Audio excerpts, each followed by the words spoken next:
Hello, I did get some good comments about the video I made two videos ago. It was the miracle of tinnitus habituation.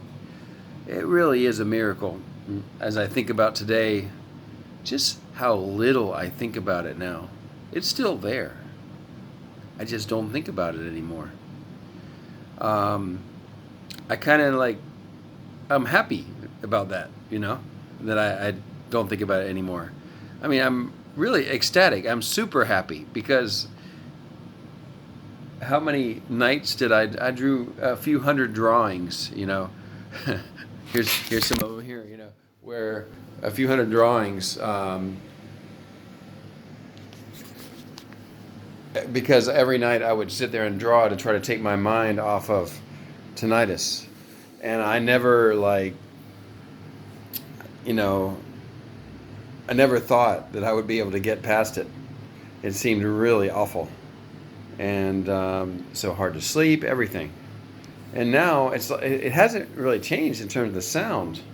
And I'll still get a spike sometimes. I don't think my spikes are as bad as maybe some people's. I don't know, but it'll get louder, but then it'll go back down. So I try to be careful. I have read that it's really important to protect your ears and wear earplugs if you're going to go be in loud places. I go to a lot of dance halls, but it's for ballroom dancing, and they don't play the music that loud. So I hope that's not too bad. As I understand, about 75 decibels or higher would be where you have to be careful. I should find a way to measure that and see. It's just such a miracle that you can learn to not think about it. And I talked so much on the last video just about how the brain, how it works. I've figured out a lot more about how my brain works, and you would think after many years of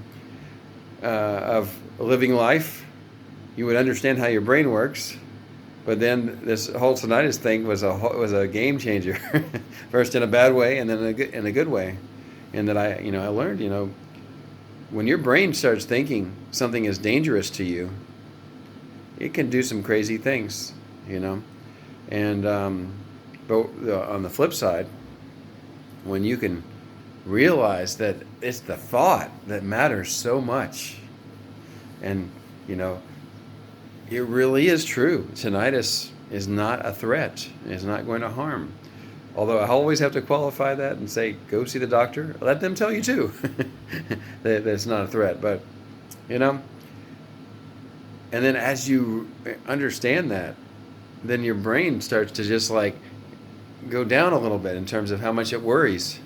So you've got to convince yourself it's not going to do anything to you. It's not going to hurt you.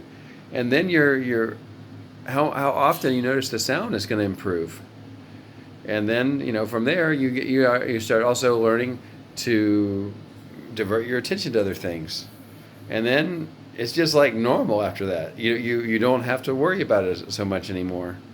And, I have even heard people say, but my case is exceptional.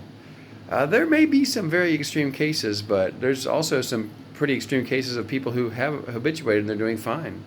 So it's really a miracle what's possible. So I just want to continue to plant that seed that, realize it's not going to hurt you, and, it can be a lot better.